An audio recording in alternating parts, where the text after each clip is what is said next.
ധനഹാകാലം നാലാം ശനി. ഒന്നാം വായന. പൗലോസ് ശ്ലീഹ എഫെസൂസുകാർക്ക് എഴുതിയ ലേഖനം 4-ാം അധ്യായം 25 മുതൽ 32 വരെയുള്ള വാക്യം. അതിനാൽ വ്യാജം വെടിഞ്ഞ് എല്ലാവരും സംസാരിക്കണം. കാരണം നാം ഒരേ ശരീരത്തിന്റെ അവയവങ്ങളാണ്. കോപിക്കാം, എന്നാൽ പാപം ചെയ്യരുത്. നിങ്ങളുടെ കോപം സൂര്യൻ അസ്തമിക്കുന്നതുവരെ നീണ്ടുപോകാതിരിക്കട്ടെ. സാത്താന് നിങ്ങൾ അവസരം കൊടുക്കരുത്. മോഷ്ടാവ് ഇനിമേൽ മോഷ്ടിക്കരുത്. അവൻ ഇല്ലാത്തവരുമായി പങ്കുവെക്കാൻ എന്തെങ്കിലും സമ്പാദിക്കുന്നതിനു വേണ്ടി സ്വന്തം കൈകൾ കൊണ്ട് മാന്യമായ ജോലി ചെയ്യട്ടെ. നിങ്ങളുടെ അധരങ്ങളിൽ നിന്ന് തിന്മയുടെ വാക്കുകൾ പുറപ്പെടാതിരിക്കട്ടെ. കേൾവിക്കാർക്ക് ആത്മീയ ചൈതന്യം പ്രദാനം ചെയ്യുന്നതിനായി അവരുടെ ഉന്നതിക്ക് ഉതകുന്ന വിധം നല്ല കാര്യങ്ങൾ സന്ദർഭമനുസരിച്ച് സംസാരിക്കുവിൻ.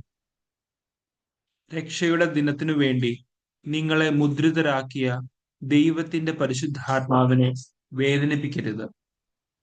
സകല വിദ്വേഷവും, ക്ഷോഭവും, ക്രോധവും, അട്ടഹാസവും, ദൂഷണവും എല്ലാ തിന്മകളോടും കൂടെ നിങ്ങൾ ഉപേക്ഷിക്കുവിൻ. ദൈവം ക്രിസ്തു വഴി നിങ്ങളോട് ക്ഷമിച്ചതുപോലെ നിങ്ങളും പരസ്പരം ക്ഷമിച്ചും കരുണ കാണിച്ചും ഹൃദയാർദ്രതയോടെ പെരുമാറുവിൻ. സുവിശേഷ വായന.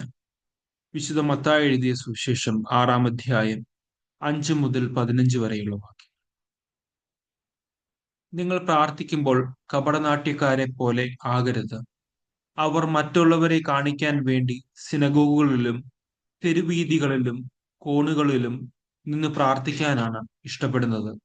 സത്യമായി ഞാൻ നിങ്ങളോട് പറയുന്നു, അവർക്ക് പ്രതിഫലം ലഭിച്ചു കഴിഞ്ഞു.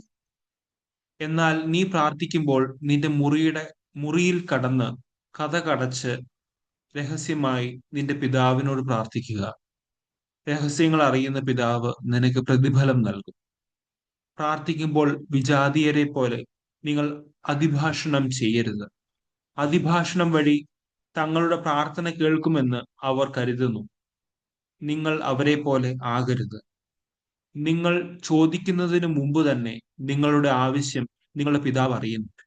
നിങ്ങൾ ഇപ്രകാരം പ്രാർത്ഥിക്കുവിൻ: സ്വർഗസ്ഥനായ ഞങ്ങളുടെ പിതാവേ, അങ്ങയുടെ നാമം പൂജിതമാകണമേ. അങ്ങയുടെ രാജ്യം വരണമേ. അങ്ങയുടെ ഹിതം സ്വർഗത്തിലേതുപോലെ ഭൂമിയിലുമാകണമേ. അന്നന്ന് വേണ്ട ആഹാരം ഇന്ന് ഞങ്ങൾക്ക് നൽകണമേ. ഞങ്ങളുടെ കടക്കാരോട് ഞങ്ങൾ ക്ഷമിച്ചതുപോലെ ഞങ്ങളുടെ കടങ്ങൾ ഞങ്ങളോടും ക്ഷമിക്കണമേ. ഞങ്ങളെ പ്രലോഭനത്തിൽ ഉൾപ്പെടുത്തരുതേ, തിന്മയിൽ നിന്ന് ഞങ്ങളെ രക്ഷിക്കണമേ. മറ്റുള്ളവരുടെ തെറ്റുകൾ നിങ്ങൾ ക്ഷമിക്കുമെങ്കിൽ സ്വർഗസ്ഥനായ നിങ്ങളുടെ പിതാവ് നിങ്ങളോടും ക്ഷമിക്കും. മറ്റുള്ളവരോട് നിങ്ങൾ ക്ഷമിക്കുകയില്ലെങ്കിൽ നിങ്ങളുടെ പിതാവ് നിങ്ങളുടെ തെറ്റുകളും ക്ഷമിക്കുകയില്ല.